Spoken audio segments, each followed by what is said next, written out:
Hi friends, இன்னைக்கு நம்ம Saffron's kitchenல Baadhusha recipe எப்படி செய்யறதுன்னு பார்க்கலாம்.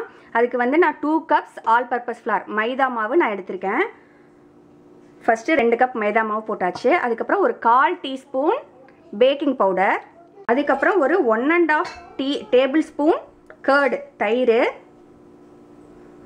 1 டீஸ்பூன் sugar, அதுக்கு அப்புறம் ஒரு 3 டேபிள்ஸ்பூன் பட்டர். சோ நம்ம இது எல்லாத்தையும் சேர்த்து ஃபர்ஸ்ட் mix பண்ணிக்கலாம். இதுல வந்து ஒரு 1/4 டம்ளர் தண்ணி தான் நமக்கு இது தேவைப்படும். அத யூஸ் பண்ணி நம்ம நல்லா mix பண்ணி ஒரு சப்பாத்தி மாவு மாதிரி நம்ம பிணைஞ்சி எடுத்துக்கலாம்.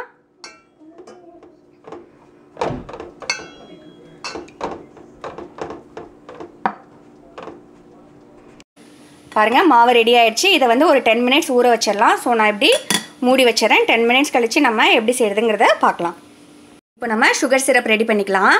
அதாவது நான் வந்து ஒரு பாத்திரத்துல 1 கப் sugar எடுத்துர்க்கேன். ஒரு 1/4 டீஸ்பூன் cardamom powder ஏலக்காய் பவுடர் போட்டுர்க்கேன். ஒரு 10 strings வந்து saffron போட்டுர்க்கேன் கலருக்காக. இது மூழ்குற அளவுக்கு நம்ம தண்ணி ஊத்திக்கலாம். 1/2 டம்ளர். சோ 1 கப் sugarக்கு 1/2 கப் தண்ணி enough. இத வந்து நம்ம கம்பி பதத்துல வந்து சிரப் காய்ச்சி எடுத்துக்கலாம். சோ பாருங்க sugar மூழ்குற அளவுக்கு தான் நான் தண்ணி ஊத்திர்க்கேன். இது நல்லா கொதிச்சி நமக்கு கம்பி பதம் வர்ற வரைக்கும் நம்ம வெயிட் பண்ணலாம். சோ பாருங்க சிரப் வந்து நல்லா கொதிச்சிட்டு இருக்கு. நமக்கு ஸ்டிங் கன்சிஸ்டன்சி வர வரைக்கும் கொஞ்சம் வெயிட் பண்ணலாம்.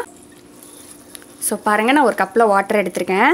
இதுல கொஞ்சோண்டு ஒரு டிராப் விட்டு பாருங்க. இது கரையாம அப்படியே நமக்கு பால் மாதிரி உருட்ட முடிஞ்சது அப்படினா அதுதான் வந்து நமக்கு கரெக்ட்டான கன்சிஸ்டன்சி. சோ நம்மளால வந்து பால் மாதிரி மேக் பண்ண முடியுது. சோ இப்போ நான் அடுப்பு ஆஃப் பண்ணிடுறேன். சோ இந்த ஸ்டேஜ்ல நம்ம திருப்பி வந்து அது sugar ஆகாம இருக்கிறதுக்காக நம்ம ஒரு 2 to 3 டீஸ்பூன் வந்து நம்ம லெமன் ஜூஸ் இதுல ஆட் பண்ணிக்கலாம்.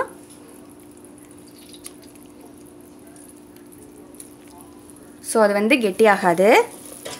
சோ நமக்கு வந்து சிரப் அப்படியே இருக்கும். சோ இத வந்து நம்ம ஆற வச்சிரலாம். சோ இப்போ பாருங்க மாவும் நல்லா ரெடி ஆயிடுச்சு 10 minutes கழிச்சு. சோ நம்ம இத கொஞ்சம் பால் மாதிரி உருட்டிட்டு நம்ம ஷேப் ரெடி பண்ணிக்கலாம். சோ இங்க பாருங்க இந்த மாதிரி ஒரு பால் மாதிரி ஒரு எவ்வளவு உருட்ட முடியுதோ நம்ம உருட்டி வச்சுக்கலாம் ஃபர்ஸ்ட். சோ பாருங்க பால் மாதிரி எல்லாமே உருட்டி வச்சாச்சு. உருட்டின பாலை நம்ம என்ன பண்றோம் அப்படினா ஷேப் எப்படி செய்றேன்னு பாருங்க. இந்த ஓரத்துல இப்படி மடிச்சு விட்டுட்டே வரணும்.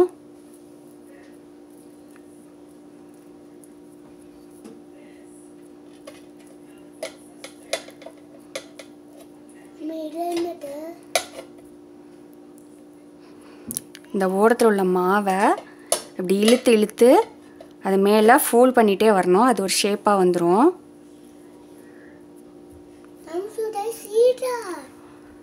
சோ பாருங்க சோ இந்த மாதிரி எல்லாத்தையும் பண்ணி வச்சுக்கலாம். இன்னொன்னு காமிக்கிறேன் உங்களுக்கு. சோ இந்த மாதிரி நல்லா உருட்டிட்டு இத கொஞ்சம் தட்டையா பண்ணிட்டு அதுக்கு அப்புறம் நீங்க மாவை இப்படி இழுத்து இழுத்து பண்ணிட்டு வந்தீங்கன்னா உங்களுக்கு நல்ல ஃபோல்ட் ஷேப் கிடைக்கும்.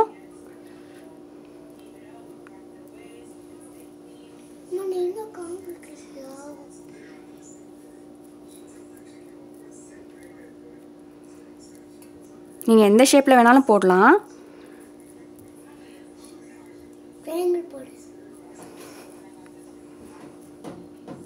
சோ பாருங்க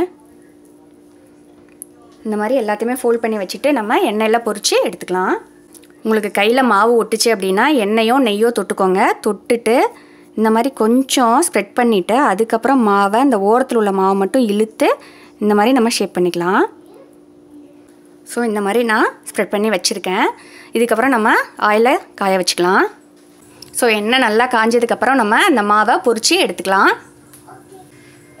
சோ பாருங்க இந்த மாதிரி ஷேப்டு ஒண்ணு நம்ம இதல போட்டு பொரிச்சு எடுத்துக்கலாம். பாருங்க ஃப்ளேமை வந்து ரொம்ப வந்து மீடியம்ல வைக்காதீங்க. கொஞ்சம் மீடியம்க்கும் சிம்லுக்கும் நடுவுல வச்சுக்கோங்க. ஏன்னா இல்லனா டக்குன்னு டார்க் ஆயிரும்.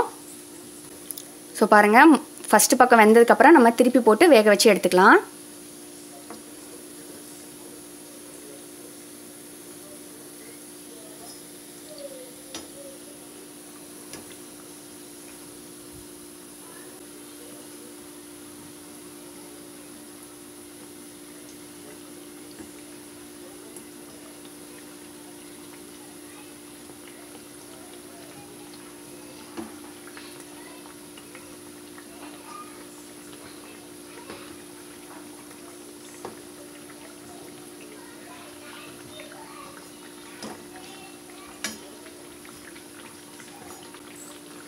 ஸோ பேக் சைடும் நல்லா நமக்கு வேகட்டும்.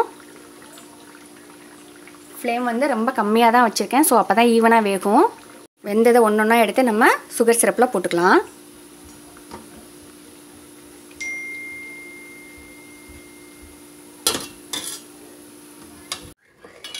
ஸோ எல்லாத்தையும் நம்ம ஃப்ரண்ட் அண்ட் பேக்கு ஜீரா நல்லா படுற மாதிரி நம்ம பெரட்டி எடுத்து வச்சுக்கலாம். இது ஒரு 2 மினிட்ஸ் கழித்து நம்ம எடுத்து வச்சுக்கலாம். ஸோ பாருங்கள், நமக்கு பாதுஷா ரெடி ஆகிடுச்சு. ஸோ இந்த ரெசிபி பிடிச்சிருந்தால் லைக் பண்ணுங்கள், ஷேர் பண்ணுங்கள், சப்ஸ்கிரைப் பண்ணுங்கள். Thank you friends.